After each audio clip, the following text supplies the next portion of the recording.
देश की परंपरा और इस देश की अखंडता से करना। लेकिन हमको अगर आप जबरदस्ती पुलिस लगा करके बैरियर लगा कर इस बात को कहें कि नहीं अब तुम चोरों से डरो, तो इससे बेहतर है कि हम जहर खा के मर जाएंगे। यह देश दूसरी बार गुलाम हुआ, मालूम नहीं हुआ कि यह देश गुलामी के दौर पर। एक बार तो हम गोरों के चंगुल में थे, गोरों ने हमारे ऊपर हम लोगों को गुलाम बनाया। इस बार चोरों ने बनाया, गोरों को भगाया हमारे पूर्वजों ने, चोरों को भगाएंगे। अखिलेश यादव पत्रकार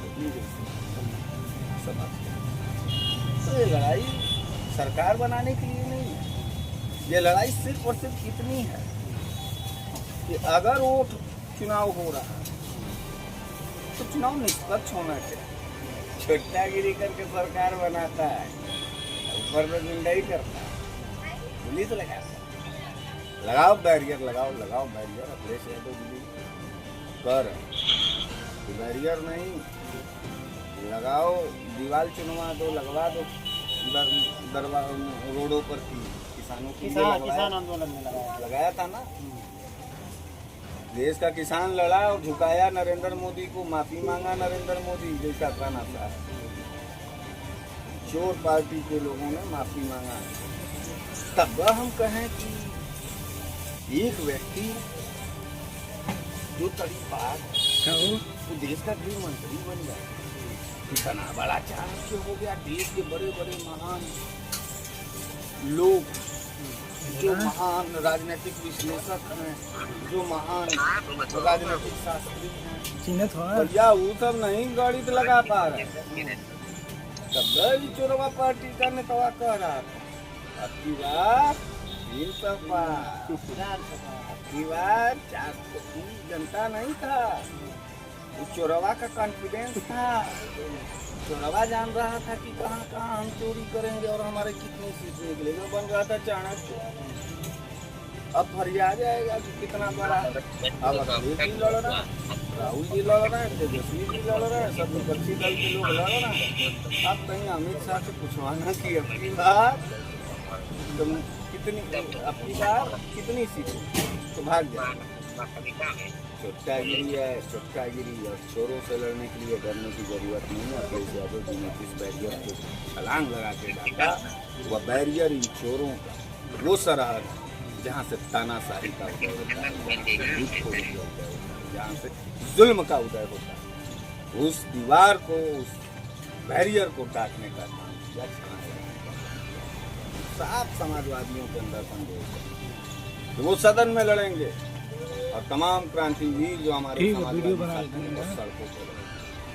अब तो हम तो पूरे उत्तर प्रदेश और पूरे देश की जनता से ये निवेदन करना चाहिए, जहाँ इनको देखो वहाँ कहो कि अरे चोरवा जा रहा है, चोरवा जा रहा है, चोरवा जा रहा है।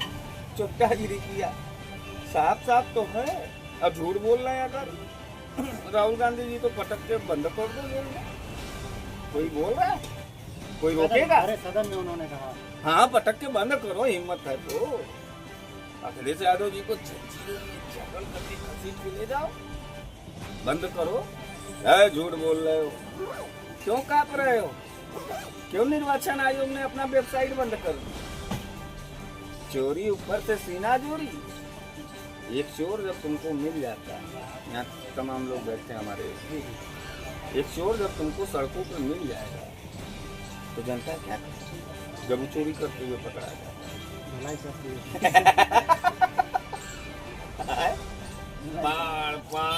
पाड़ देना शुरू करती है कि नहीं? वही हालत करना है। जहाँ पकड़ो और जहाँ गुंडाई बतिया, जहाँ माँ बहन की गाली, जहाँ पुलिस प्रशासन के लोग भी तुरंत वहाँ पकड़ो और पाड़ देना शुरू करो। चोरों से क्या डरना? चोरों को पीटना है, चोरों को जेल में डालना। अब भट्टी पड़ी हुई है, अब नहीं है राहुल गांधी पप्पू, अब नहीं है अखिलेश यादव जी चोटी चोर। जलील किया है इन चोरों ने। हथड़ियों से खून निकलवा लिया जाएगा, करेगा अड़ करके, चोरों से तो नहीं करता। तमाम समाजवादी साथी और तमाम विपक्षी दलों के नेताओं से अपील है, मुट्ठी बांध करके देश को बचाने के लिए सड़कों पर निकलो, आमना सामना करो, अपने अपने बूथ का एक एक पन्ना चेक करो, पता करो कि कौन सा इसमें चोर वोटर पकड़ लाओ, बूथ पर दिख जाए, उसको इतनी मार मारो तो फिर दोबारा वो चोरी करने के लिए कभी भी उस देश के साथ गद्दारी नहीं है। अरे गद्दारों की कोख से तो पैदा हुआ ही था, सुने थे पढ़े थे इतिहास में, RSS का काला इतिहास। जब देश के क्रांतिकारी इस देश को आज़ाद करने में लगे थे तब ये RSS को और भाजपा के लोग अंग्रेजों का चाटुकारिता दलाली और काफी गद्दारी करते थे। गद्दार सुना था, गद्दार आज देख, ये देखो विदेश नीति में 1800 देश घूम आया है हमारा, न बोलने का तरीका न बतियाने का तरीका। 1800 देश घूम के आया, पूरे वर्ल्ड के देश में हमारे भारत को दलील करने का काम किया। 4000 किलोमीटर हमारी जमीन छीन लेगी, पाकिस्तान राष्ट्रीय सुरक्षा सलाहकार परिषद का अध्यक्ष बन गया और हम घंटा बजा। नहीं, ये तो कह रहे हैं भाजपा वाले मोदी जी का 56 इंच का सीना है, ऑपरेशन सिंदूर में पाकिस्तान को जो है 56 इंच का सीना लेना है तो हम खली को प्रधानमंत्री बना दे, जब सीना से प्रधानमंत्री चल रहा है। बड़े बड़े WWF के हमारे पास पहलवान है, कुश्ती के उन्हीं को प्रधानमंत्री, जब सीना 56 इंच का, उस सबका तो 60 है, 80। अमेरिका ने 50% टैरिफ भी तो दे दिया। अमेरिका मार रहा है भारत को, जलालत हो रही है हमारी और हमारी। इन चोरों इन झूठों की वजह से पूरा भारत देश आज कलंकित हो रहा है। इस बात को गंभीरता से समझना। अभी पाकिस्तान के सेनाध्यक्ष आसिम मुनीर जी का एक बयान आया, अमेरिका में भी हैं, उन्होंने कहा कि हम भारत अगर जो है सिंध जल समझौता पे कोई बांध बनाता है तो हम परमाणु संपन्न देश है, भारत के ऊपर हमला कर देंगे, लेकिन भारत की तरफ से कोई प्रक्रिया नहीं है। क्या लगता है कि भारत की जो विदेश नीति है वो ट्रंप के आगे नहीं साबित होगी? अब की बार ट्रंप सरकार हमारे बाबू बहुत से साधु my dear best friend Trump, ये ट्रंप हुआ, यही अंग्रेज का चलवा चाटने के लिए कोरोना में बुलाया था अहमदाबाद, उसके बाद पूरा देश कोरोना में चपेट में आ गया, हम मरे, लाशें हमारे देश के हिंदुओं पर कुत्तों में पहुंचा, गंगा जी में बहाया गया, अब लकड़ियां नहीं मिल गई, कब्रिस्तान में जो है जगह नहीं मिला, मार डाला, जालिमों की तरह मारा। इसी अंग्रेज इसी ट्रंप को बुलाने के लिए ना 100-150 करोड़ क्या कर दिया।